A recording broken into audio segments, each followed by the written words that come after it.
Good day to each and everyone. I'm Kenna Comora Redobla, a student from BSED English 2B. And for today, I'm going to discuss our topic with Ms. Legaspi and Ms. Gadjan about the Unit 4 entitled English for Criminology, Crime and Punishment. So, are you ready to listen? Let's start.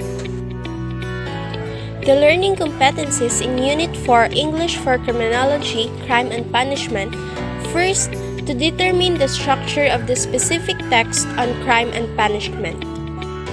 To explain the specific ideas contained in the selected reading. Third, to form opinions based on facts regarding international marriage. Next is to raise legitimate or contrary view on the promulgation of anti-mail order bride law. Fifth, to discuss or reflect on the magnitude and shared impact of crime in our society. Sixth, to draft a verdict statement regarding a punishment for a committed crime. And the last is to state the significance of rehabilitation and livelihood programs for inmates. A discussion of the nature and scope of crime considers definition of crime, the criminal and criminology, along with crime statistics and the extent, impact and the cost of crime in the United States. An overview of theories and explanations of crime explores the development criminological theory, wider origin theories, immediate origin theories and delinquency, and the theory and nature of the criminal act and actor. The classifications of criminal behavior: pro-violent personal crime, organized crime, crimes at the citadels of power, and crime against public order and sexual mores. The classification of offenders and victimology are also discussed.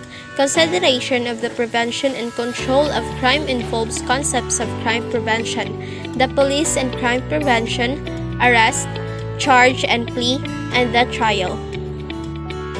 The analysis of corrections covers the sentencing process, the purpose and methods of corrections, misdemeanor corrections, institution, community-based corrections. The directions and outlook for crime, criminals and criminology are discussed in the concluding section.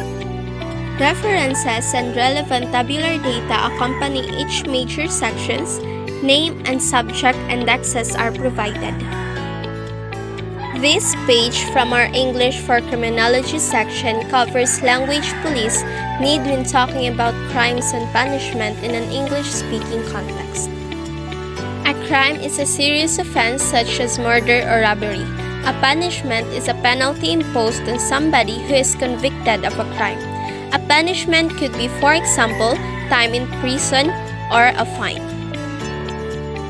This is an important difference between criminal law and civil law. Criminal law deals with matters such as robbery or murder for which people can go to jail. Civil law deals with matters such as business contracts or divorce. The police are not normally involved in civil law. Example sentences: questions from lawbreakers or suspected criminals. Why did you pull me over? Have I done something wrong? Is this illegal? What are my rights? Can I call a lawyer? Where are you taking me? Can I make a phone call? Example sentences: questions police may ask a suspected criminal. Are you carrying any illegal drugs? Do you have a weapon? Does this belong to you? Whose car is this? Where were you at 8 last night? Informing someone of laws and police procedure. You are under arrest. Put your hands on your head. I am taking you to the police station. Please get in the police car. You will have to pay a fine for this. I will give you a warning this time.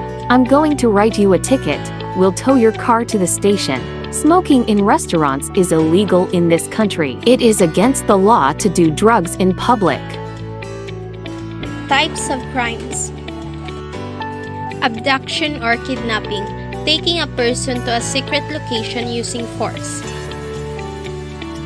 Armed robbery, using a weapon to steal. Arson, setting fire to a place on purpose. Assault, hurting another person physically. Attempted murder, trying to kill someone but failing. Burglary, breaking and entering, going into another person's home or business with force. Child abuse, injuring a child on purpose. Domestic violence, physical assault that occur within the home. Drug trafficking, trading illegal drugs. Drunk driving, driving after having too much alcohol. Fraud, lying or cheating for business or monetary purposes. Hijacking, holding people in transit hostage, usually on a plane. Murder or homicide, taking someone's life through violence. Shoplifting, stealing merchandise from a store. Smuggling, bringing products into a country secretly and illegally. Speeding, driving beyond the speed limit. Terrorism, acts of crime against a group, political, religious, or another country. Theft, stealing. Torture, extremely cruel and unfair treatment, often towards prisoners. Vandalism, damaging public or private property, for example, with spray paint.